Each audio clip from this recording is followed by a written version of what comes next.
Hello বন্ধুরা, আজকে আমি তোমাদের সঙ্গে করব NCERT question number 8 accounts from incomplete records থেকে। একদম সিম্পল, একদম ইজি।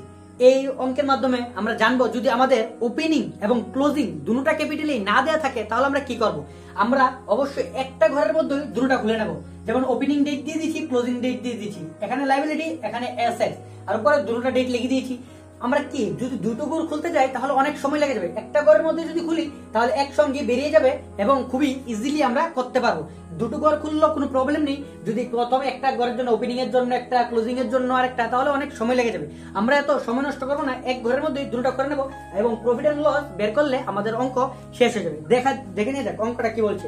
দেখো অঙ্কের মধ্যে ওপেনিং এবং ক্লোজিং দুটোটাই অ্যাসেট এবং লায়াবিলিটি দিয়ে দিয়েছে। তাহলে কি আমরা প্রথম ওপেনিং আর ক্লোজিং ক্যাপিটাল মানে অ্যাসেট এবং লায়াবিলিটি গুলি বসিয়ে আমরা কি ওপেনিং এবং ক্লোজিং ক্যাপিটাল গুলি আগে বের করে নিই। তারপরে এটা থেকে আমরা প্রফিট বের করব। নিচে দেওয়া আছে যে সে 45,000 উইথড্র করেছে এবং 25,000 ফার্দার ক্যাপিটাল এবং মাঝখানে কোনো একটা ফার্দার ক্যাপিটাল যেটা আমাদের প্রফিট মানে স্টেটমেন্ট অফ প্রফিট এন্ড লসে কামে লাগবে। দেখা যাক আগে কি কি দিয়েছে। প্রথম দিয়েছে ক্যাশ ইন হ্যান্ড এবং ক্যাশ এট ব্যাংক। তাহলে ক্যাশ ইন হ্যান্ড এবং ক্যাশ এট ব্যাংক আমরা জানি এটা সব থেকে লাস্টে আমার কাজে লাগবে। তাহলে স্টক দিয়ে দিয়েছে, তাহলে স্টক লাগবে ডেটর্স। প্রথমে আমার ডেটর্স দিয়েছে, তাহলে আমি আগে দেখবো আমরা যে ব্যবসার মধ্যে কি ফিক্সড অ্যাসেট আছে সেটা দেখবো আগে। যেমন এখানে ফার্নিচার আছে, তাহলে ফার্নিচার আগে বসিয়ে দেই।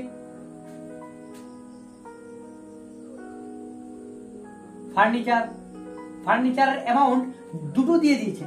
একটা দিয়েছে যে ওপেনিং কত ছিল এবং ক্লোজিং ছিল কত। তাহলে ওপেনিংটা ওপেনিং এ বসিয়ে দেবো, ক্লোজিংটা ক্লোজিং এ বসিয়ে দেবো। তাহলে আমাদের দুটো ব্যালেন্স একসঙ্গে বেরিয়ে যাবে। ওপেনিং দিয়েছে 9 এবং 9,000 এবং ক্লোজিং দিয়েছে 7,500। এ থেকে বোঝা যাচ্ছে যে ফার্নিচারের ভ্যালু কমে গেছে।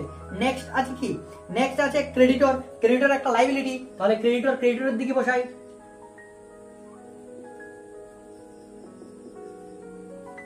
ক্রেডিটরস এর ব্যালেন্স আছে, ওপেনিং ছিল 66 এবং 87 হয়েছে লাস্ট।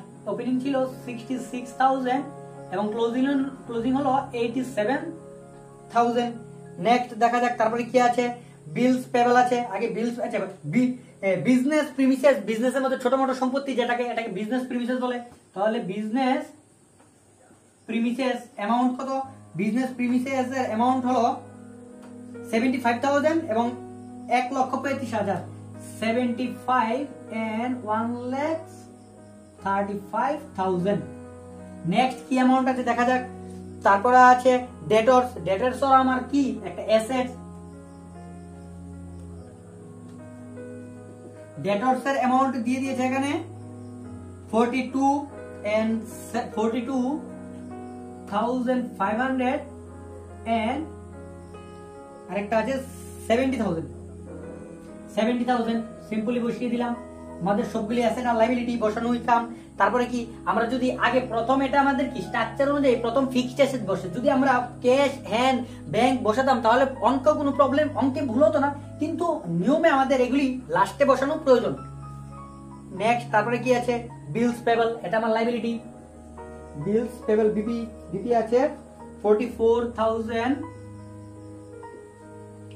এন্ড আছে 58,000। তারপরে দেখা যাক কি আছে।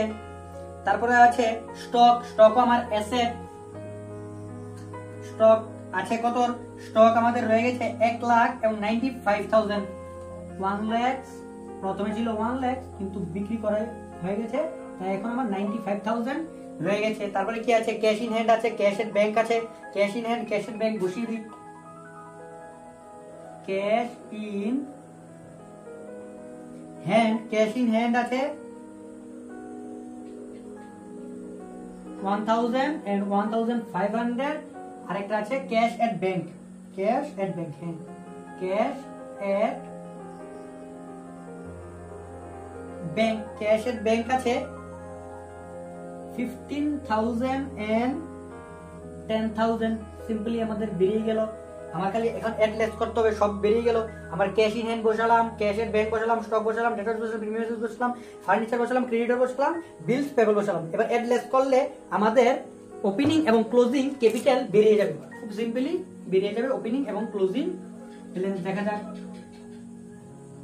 ওপেনিং কত আর ক্লোজিং কত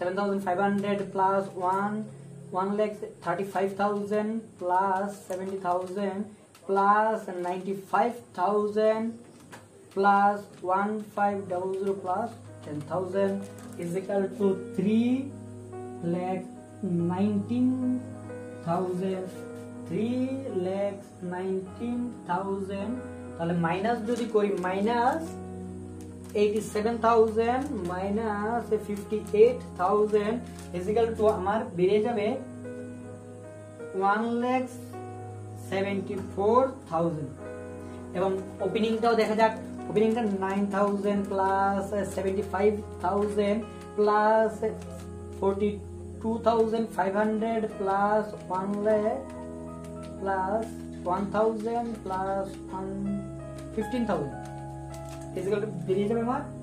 2,42,500 2,42,500 less 66,000 minus 44,000 is equal to 1,32,500 আমার ওপেনিং তাহলে এটা কি বেরিয়ে গেল আমাদের ক্যাপিটাল বেরিয়ে গেল ব্যালেন্সিং ফিগার করে একদম সিম্পলি এবার আমার কি এটা থেকে আমরা বের করব কি প্রফিট কত হয়েছে কিভাবে আমার দেখবো আবার ক্লোজিং ব্যালেন্স কত আছে এই দেখো আমাদের ক্লোজিং ব্যালেন্সের ডেটে তাহলে আমরা লিখব কি capital at the end of the year আমাদের বছরের শেষে আমার কাছে কত টাকা ছিল 1,74,000 টাকা ছিল এবং অ্যাড করব এটার সঙ্গে যদি ড্রয়িং থাকে অবশ্যই ড্রয়িংস ছিল এটার মধ্যে ড্রয়িংস কত টাকার অ্যামাউন্ট ছিল ড্রয়িংস ছিল এটার মধ্যে 45,000 তাহলে ড্রয়িংস অ্যাড হয়ে যাবে ড্রয়িংস হবে 45,000 তাহলে আমি ড্রয়িংস অ্যাড করে দিলে আমার ব্যবসা কত টাকা ছিল সেটা বেরিয়ে যাবে 174,000 plus 45,000 is equal to 2,19,000 এবার এটা থেকে কি হবে আমাদের যে সে ফার্দার ক্যাপিটালটা লাগিয়েছিল সে ফার্দার ক্যাপিটালটা লেস হয়ে যাবে লেস এডিশনাল ক্যাপিটাল এটাকে বলা হয়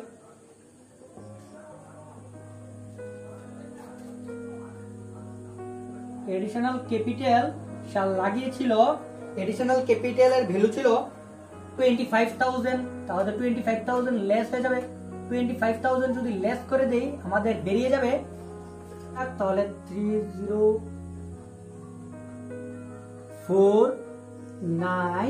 1,94,000 রুপিস তার ব্যবসা মধ্যে ছিল এবং যদি আমি ক্লোজিং আমার যে টাকাটা দিয়ে শুরু করেছিল সেই টাকাটা লেস করে দিই তাহলে আমার তার ব্যবসার মধ্যে কত প্রফিট হয়েছিল সেটা বেরিয়ে যাবে তাহলে লেস করতে হবে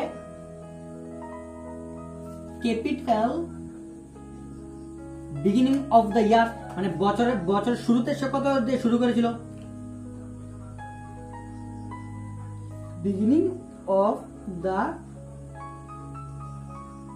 ইয়ার কত ছিল তার ব্যালেন্স ছিল 1,32,500 যদি লেস করে দেই তাহলে আমাদের অ্যামাউন্ট বেরিয়ে যাবে একদম simply 1,94,000 minus 1,500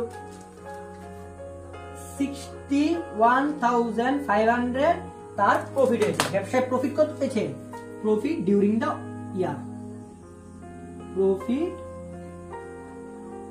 during the year তার এই বছর কত প্রফিট হয়েছে এটা বেরিয়ে গেছে একদম সিম্পল অঙ্ক এটা এক্সামের মধ্যে 6 মার্কের জন্য এমনই অঙ্ক আসে যদি কোনো প্রবলেম থাকে যে কোনো অঙ্কের মধ্যে তাহলে আমাকে কমেন্ট করে জানাতে পারো আমি অবশ্যই তোমাদের যে অঙ্কের মধ্যে প্রবলেম থাকে সেটা করে দেখিয়ে দেবো